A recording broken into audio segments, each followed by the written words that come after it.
हाँ, बीच में थोड़ा सा बेटा डिस्टर्बेंस हो गई थी, हम दोबारा चालू करते हैं। दोबारा वहीं से चालू नहीं करेंगे, मैं थोड़ा संक्षेप में बता देता हूँ। पहले आपको बेसिक कॉन्सेप्ट्स के बारे में बात कर रहे थे हम, बेसिक अकाउंटिंग कॉन्सेप्ट्स के बारे में, है ना। Out of these concepts I have told you about business entity concept, है ना। फर्स्ट सेकंड थी इसके अंदर मनी मेजरमेंट कॉन्सेप्ट, थर्ड थी इसके अंदर गोइंग कंसर्न, फोर्थ थी अकाउंटिंग, और इसके बाद थी कॉस्ट कॉन्सेप्ट, इसके बाद थी डुअल एस्पेक्ट और डुअलिटी, और उसके बाद थी रेवेन्यू रिकॉग्निशन, है ना। यहाँ पर हम थे, आई थिंक डुअल एस्पेक्ट पे थे हम। अब डुअल एस्पेक्ट पे आ जाओ। ये डुअल एस्पेक्ट देखो, ये हम स्क्रॉल करते हैं, ये तुम्हारी एनसीईआरटी की बुक है, स्क्रॉल करके हम ये पहुँच गए इसके डुअल एस्पेक्ट पर।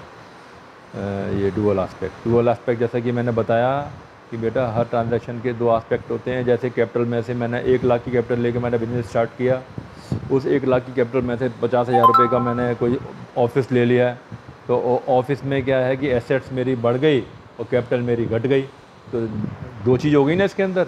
यानी कि इसको हम दिखाते हैं इस तरीके से कि इक्वेशन को assets is equal to liability plus में capital, assets is equal to liability plus में कैपिटल, इस प्रकार से इसको हम दिखाते हैं कि कभी कहीं पर भी कभी भी हमारा हमेशा ये बैलेंस बना हुआ रहता है। या तो एक एसेट्स घटेगी तो दूसरी एसेट्स बढ़ेगी उसी वैल्यू से, या एक एसेट्स घटेगी तो एक तरफ कोई हमारी लायबिलिटी भी घटेगी, या एक तरफ हमारी कैपिटल घटेगी तो एक तरफ हमारी एसेट्स घटेगी, या एक तरफ हमारी कैपिटल घटेगी तो एक तरफ हमारी लायबिलिटी बढ़ेगी। तो इस प्रकार से दो पक्षों में इसमें ट्रांजैक्शन में असर होता है कि दोनों पक्षों में बराबर रहता है हमेशा, इसीलिए ये डबल एंट्री सिस्टम कहलाता है। और इसमें हमेशा हमें दोनों पक्षों का मिलान करके चलना पड़ता है। इसी के बेस पर हम अगली आपको चैप्टर्स में सारा सिखाएंगे कि किस प्रकार से हमें जानना होता है इसको, और किस प्रकार से हमें कि कैसे कैसे अकाउंटिंग इक्वेशन बिठानी पड़ती है। हमेशा इसके अंदर एसेट्स बराबर रहती हैं लायबिलिटी प्लस में कैपिटल के, ठीक है। ये मैं अभी बताऊंगा आपको, तो थोड़ा सा जल्दी हो जाएगी नॉलेज, बाद में आपको दिक्कत हो सकती है। अभी तो मैंने आपको केवल एक उदाहरण के लिए बता दिया कि एक हमने जैसे आपको बताया कि कैपिटल हम ला के बैठे हैं 1 लाख रुपए की, उस कैपिटल में से हम क्यों लेके आए हैं, बिज़नेस करने के लिए लेके आए हैं ना। बिज़नेस करने के लिए लाए हैं तो हम कुछ माल खरीदेंगे, बेचने खरीदने के लिए माल खरीदेंगे, तो क्या होगा, जो कैपिटल हम जो लेके आए हैं तो बैंक में डाली होगी नेचुरली हमने, तो बैंक एक तरफ बढ़ गया था हमारा, वो एसेट्स की तरफ हो गया। और कैपिटल हम लेके आए थे, कैपिटल हमारी देनदारी है, क्योंकि यह बिज़नेस एंटिटी अलग होती है, कैपिटल मालिक के प्रति बिज़नेस की देनदारी होती है। तो इस प्रकार से दोनों पक्ष बराबर हो गए। इसी में से हमने बताया कि माल ख़रीदा हमने कोई, तो माल खरीदेंगे हम, नकद माल खरीदेंगे तो हम क्या होगा, बैंक घट जाएगा एसेट साइड में, और उसकी जगह पर पैसे की जगह पर सामान आ जाएगा कोई। तो समझ गए बात को, एक तरफ एसेट्स घटी, एक तरफ एसेट्स बढ़ गई। इसी माल को हमने अगर उधार ले लिया, तो उधार लिया यानी कि हमने पैसे देने हैं किसी को, हमारा जो 1 लाख रुपए लगाया था पूरा का पूरा बैंक में है, 50,000 का माल ले लिया उधार हमने, तो अब क्या हुआ, 50,000 का हमारा एसेट्स बढ़ गई स्टॉक के लिए, स्टॉक है ना हमारे पास, और जिसका हमने देना है वो हमारा क्रेडिटर क्रिएट हो गया, सन्ड्री क्रेडिटर क्रिएट हो गया। तो इस प्रकार से दोनों पक्ष बराबर हो गए।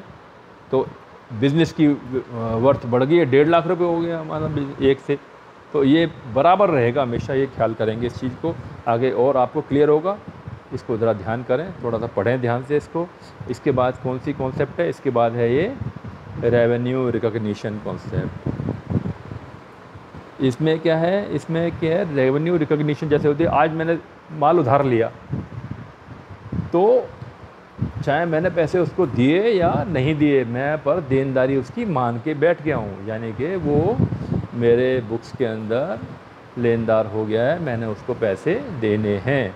इसी प्रकार सेल के लिए होता है कि मैंने सेल करी आज, पैसे बेशक उसके नहीं आए हों, जिस दिन सेल करी उस दिन उसकी entry as a revenue recognise हो गई मेरी बुक्स के अंदर, ठीक है। तो ये हो गया इसके अंदर पेमेंट के। ऐसा नहीं है कि जैसे मैंने ऑफिस के रेंट पर लिया ऑफिस, ठीक है, अब मार्च का मैंने अब देना था किराया, मेरे पास पैसे नहीं हुए, मैंने रिक्वेस्ट करके अप्रैल में किराया दे दिया, तो मार्च का किराया मार्च के प्रॉफिट में से ही चार्ज होगा, बेशक मैंने पेमेंट दी नहीं है उसको, दी पेमेंट मैंने उसको अप्रैल में है, परंतु वो किस पीरियड की पेमेंट है, मार्च के पीरियड की पेमेंट है। तो इस प्रकार से रेवेन्यू की रिकॉग्निशन का कॉन्सेप्ट है। इसके बाद क्या है, 8वीं कॉन्सेप्ट है मैचिंग कॉन्सेप्ट। अकाउंटिंग ईयर जो होता है उसके सारे जो रेवेन्यू हैं उसमें से उस अकाउंटिंग पीरियड के सारे खर्चे लेस होते हैं। डेप्रिसिएशन हो, सैलरी हो, 12 महीने की सैलरी उस पर्टिकुलर पीरियड की उसी 12 महीने की इनकम में से लेस होती है। इसी के जो है ना एक्रूअल सिस्टम जो होता है, एक्रूअल का मतलब कि हमने बेशक पैसे दिए नहीं हैं या पैसे लिए नहीं हैं, परंतु वो ड्यू हो गए हैं। जिस प्रकार से एक एफडी होती है, मैंने 1 मार्च को एफडी खोली है, तो 1 मार्च से लेके 31 मार्च तक का जो इंटरेस्ट है वो हमारा ड्यू हो गया, क्योंकि वो पीरियड तो बीत चुका है। पेमेंट चाहे उसकी आए अप्रैल में या बिल्कुल लास्ट में आए, मतलब जब एफडी मैच्योर होती है, परंतु वो जो 1 महीने के इंटरेस्ट की जो इनकम है, I have to show in that period. तो इस प्रकार ये मैचिंग कॉन्सेप्ट। तो हम थे मैचिंग कॉन्सेप्ट और इसके बाद आ गया full disclosure concept. Full disclosure concept में जो एक सेबी अथॉरिटी होती है जो कि कंट्रोल करती है इनको, या कंपनी लॉ होता है, कंपनी लॉ में भी कई इनको फाइनल अकाउंट्स जो होते हैं उसमें क्या क्या शो करना चाहिए हमको वो बताया गया है। तो बाकी अपेक्षा की जाती है जो भी बिज़नेस एंटिटी है वो फाइनल अकाउंट जब बनते हैं उसके अंदर जो चीज़ें बताने लायक हैं वो सारी बताई जाएं, कुछ छुपाया ना जाए। तो इसके बाद आ जाती है फुल डिस्क्लोज़र के बाद अगला आ गया कंसिस्टेंसी कॉन्सेप्ट। ठीक है, अब कंसिस्टेंसी कॉन्सेप्ट क्या कहती है कि इसमें ये नहीं है कि हमने एक पॉलिसी अडॉप्ट करी 1 साल में और अगले साल में उस पॉलिसी को चेंज कर दिया, फिर अगले साल में दोबारा चेंज कर दिया। ऐसे बारी बारी पॉलिसी चेंज करना। पॉलिसी क्या हो गई, पॉलिसी का मतलब जैसे हमने एक स्टॉक होता है, स्टॉक की वैल्यू निकालने के लिए हमें देखना पड़ता है। जैसे एक स्टॉक, एक आज हमने माल बेचने के लिए परचेज़ करी या 1 अप्रैल को, फिर एक और परचेज़ करी हमने मई में, एक और परचेज़ करी हमने जून में, उसमें से कुछ बिक गया, कुछ आया कुछ गया, कुछ आया कुछ गया। At the end of the year हमारे पास कुछ माल बिना बिका हुआ बच गया। तो उसकी जो कॉस्ट निकालनी होती है, उसे कॉस्ट को निकालने के लिए 2 तरीके होते हैं। एक होता है फीफो मेथड और एक होता है लीफो मेथड, यानी कि जो माल पहले आया वो पहले बाहर निकलेगा, फर्स्ट इन फर्स्ट आउट। जो माल बाद में आया वो पहले बाहर निकले, लास्ट इन फर्स्ट आउट। तो कोई भी पॉलिसी कोई भी बिज़नेस अडॉप्ट कर सकता है कैलकुलेशन ऑफ स्टॉक के लिए, परंतु वो अपने हिसाब से 1 साल तो ये कर ले, दूसरे साल दूसरी वाली कर ले, तो ये फिर कंपेरेबल या रिलायबल नहीं रहेंगे। चेंज तो कर सकते हैं, परंतु लंबा टाइम निकल गया हो, 2 4 5 साल निकल गए हों, और जिस साल में चेंज की हो उसको डिस्क्लोज़ करें कि इस साल हमने इसमें चेंज करी है, इस वजह से चेंज करी है। तो ये हो गया आपका कंसिस्टेंसी मेथड। ठीक है ना, जिस साल में कोई चेंज हो डिस्क्लोज़ हो जाए। तो इसके बाद आ जाता है कंजर्वेटिज्म मेथड। कंजर्वेटिव मेथड, इसको प्रूडेंस मेथड भी बोलते हैं, प्रूडेंट कॉन्सेप्ट भी बोलते हैं। मेथड बोल रहा हूँ गलती से, कंजर्वेटिज्म कंसेप्ट, यानी कि इसको प्रूडेंट कंसेप्ट भी बोलते हैं। इसमें क्या है, इसमें ये मान्यता होती है कि हम प्रॉफिट को, तो बेशक हमारे को उम्मीद हो कि प्रॉफिट बढ़ गया, उसे हम प्रॉफिट आया वो नहीं मानते। जैसे कि हमारा चीज़ के दाम बहुत बढ़ गए हैं, तो हम ये ना मानते कि प्रॉफिट हमारा पक्का हो ही गया हो, परंतु लॉस के लिए हम मान लेते हैं कि यानी कि लॉस के लिए हम पहले प्रोवाइड करते हैं।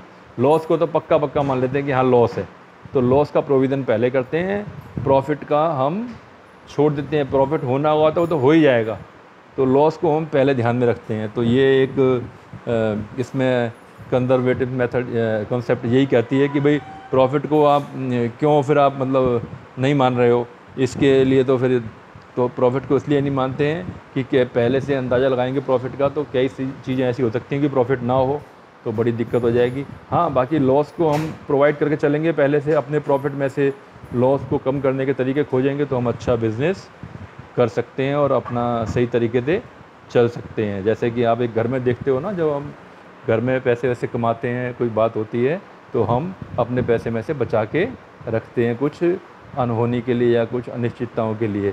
ऐसा नहीं सोचते हैं कि हम आने वाले इनकम में से उसे कर लेंगे। हम पहले से मान के चलते हैं कि उसमें से हमने कुछ पैसे बचा के रखने हैं। और इसके बाद आ जाता है बेटा मेटेरियलिटी कॉन्सेप्ट। मेटेरियलिटी कॉन्सेप्ट में इसके अंदर क्या है, इस कंसेप्ट में क्या है, जब छोटी मोटी जो चीज़ें होती हैं हम उसको इग्नोर कर देते हैं। जैसे कोई हमारा 10 रुपये की इरेज़र्स हैं, 15 रुपये के पेन्स हैं, उसको बैलेंस शीट में नहीं शो करेंगे स्टॉक की तरह से, क्योंकि वो वैल्यू नहीं करता। छोटे मोटी चीज़ों को वैल्यू नहीं करेंगे। अगर करोड़ों रुपए की फर्म है, उसके अंदर कुछ 100 रुपये 200 रुपये की चीज़ को हम ज़्यादा उसको मायने में नहीं रखेंगे। हाँ, तो उसका साइज़ के हिसाब से कंपैरिजन होता है कि अमाउंट का, कि अमाउंट उसका वैल्यू रखते हैं उसकी या नहीं रखते हैं, हम उसको छोड़ देते हैं उसके लिए कि स्टॉक में नहीं माना या हमने एक्रोल बेसिस पे उस छोटे मोटे खर्चे को नहीं माना। इसके बाद क्या है, इसके बाद आता है ऑब्जेक्टिविटी कंसेप्ट। ऑब्जेक्टिविटी कंसेप्ट में हमें क्या समझ आता है इसके अंदर, यानी कि हर जो खर्चा होता है वो किसी ना किसी वाउचर के ऊपर हो, इसीलिए हिस्टोरिकल कॉस्ट हम लेके चलते हैं। ये नहीं है अकाउंटेंट की मन की मर्जी है, जैसे मर्जी उसको ले ले। जो वाउचर पीछे हो, इन्वॉइस हो, बिल हो, है ना, जांचा जा सके, उसी को हम क्लेम करेंगे, खर्चा उसकी एंट्री करेंगे। अकाउंटेंट की मन मर्जी के ऊपर नहीं चलता, इसीलिए हम हिस्टोरिकल कॉस्ट लेते हैं। क्योंकि मार्केट प्राइस तो जब तक बिकेगी नहीं कोई चीज़, उसकी मार्केट प्राइस क्या मालूम पड़ेगी। जैसे कि मैंने बताया था आपको, एक प्लॉट लिया 50,000 का हमने 20 साल पहले, तो आज भी 50,000 का ही चलेगा बुक्स के अंदर। बुक्स में तो जब वो बिकेगा तो उसकी रियल वैल्यू आएगी, नहीं तो मैं बोलूँ कि आज मार्केट वैल्यू ये है तो मेरे कहने से थोड़ी हो जाएगी कोई, क्या पता वो ना हो मार्केट वैल्यू। तो इसलिए अकाउंटेंट को भेदभाव ना करें, अकाउंटेंट अपने पूर्वाग्रह से ग्रसित होकर कोई अकाउंट ना बनाएं, इसीलिए हम इस कॉन्सेप्ट को भी लेके चलते हैं। तो ये मैंने आपके पास 13 कॉन्सेप्ट आपके साथ जिक्र करी हैं और बताई हैं आपको। इसके आगे अगले क्लास के अंदर कंटिन्यू करेंगे। Okay, bye bye.